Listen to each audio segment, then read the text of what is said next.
Speaker. My question is for the Finance Minister. This morning, the Financial Accountability Officer confirmed what the Ontario PC caucus has been saying for nearly 2 years. You have a multi-billion-dollar hole in your budget.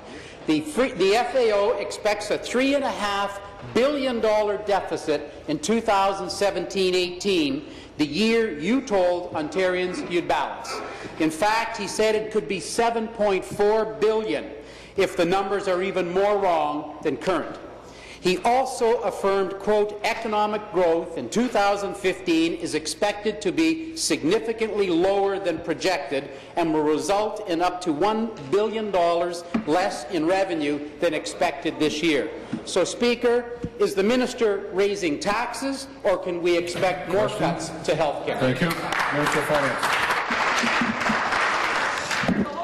Well, the member opposite wants to quote the Financial Accountability Officer, so allow me to do so. It says on page 2, the government's history of managing program spending below budget projections should be more than offset by the impact of lower revenue. Well, there you go. He further says that it appears that the province is on track to beat its deficit targets. There you go. He also says in the 3 years following the recession, Ontario was able to achieve steady improvements in its fiscal position, reducing the deficit. He goes on to explain that there are times that are challenging. We recognize that. We've been saying that all along. And as a result, we have that to redo and recalibrate our spending. That is why we have a line-by-line program review of all that we do in a strategic way. Not across-the-board cuts as proposed by the opposition, but ensuring that we stimulate the economy, ensuring that we protect those programs, and ensuring that we balance the books by 2017-18, as we are doing, and we're on target to do just that. Thank you. Speaker, I don't know what book the minister read, but in the book that we were given, his numbers are wrong. The FAO expects a $3.5 billion deficit. We've been telling them they're wrong, and today the FAO confirmed that. In order to balance, he said, you have to reduce the deficit, quote, at a rate of improvement nearly 4 times greater than the pace of the last 4 years. It's clear they've repeated that this repeated pattern of scandal and mismanagement is now coming home to roost for the people of Ontario. Ontario is at real risk of being stuck in a perpetual deficit under their watch. Speaker, will the fall economic statement recognize the fiscal risks pointed out by the officer this morning and provide realistic numbers, unlike the fluffy projections we've been getting for the past 2 years? Thank you. Minister of Finance.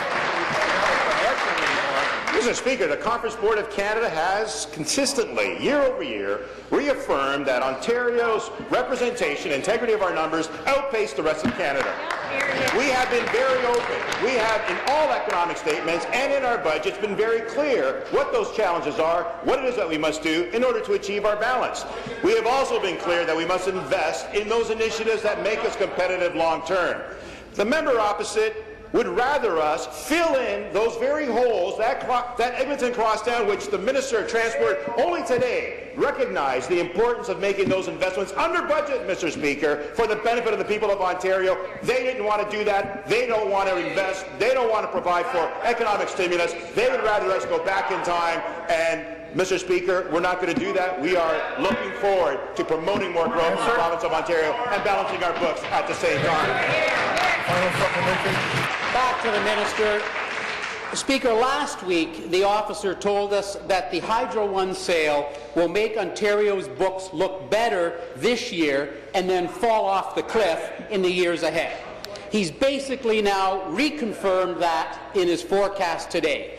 This is important because he stated Ontario's revenue would be reduced by $2 billion in 2016-17 and reduced by a further $2.8 billion in 2017-18. So we know that their own law puts the asset proceeds into general revenues, not directly into the Trillium Trust. So now we know that they're going to pay for this fiscal mismanagement with the hydro sale instead of infrastructure, Speaker. So I asked the minister to come clean. Isn't the Hydro One sale really just a way to get one-time cash to cover over your record of waste, scandal, and mismanagement before the next election? Thank you. You see it, please. Be seated, please. Thank you. Minister. Mr. Speaker, it's obvious that the critic for finance hasn't really read the report. He's making assumptions on Hydro One's assets, which is not even baked into these conditions, Mr. Speaker. He references... The member from Prince Edward Hastings, come to order. The member from Barrie, come to order.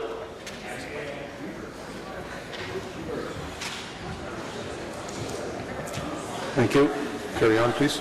And Mr. Speaker, we've been very clear that dollar for dollar, all of those proceeds are being reinvested into infrastructure, and that has been stated and reaffirmed by the Financial Accountability Officer in his first report, no less. What the member opposite fails to see, or wishes not to, is in fact that we have taken steps necessary to control our spending. We have become the lowest cost government anywhere in Canada as a result of those initiatives that we've taken. The FAO report has also affirmed that to be so. We must do more to promote revenue, and we must do more to control our spending. We're doing all of that, and we will continue to do so, Mr. Speaker. Thank you.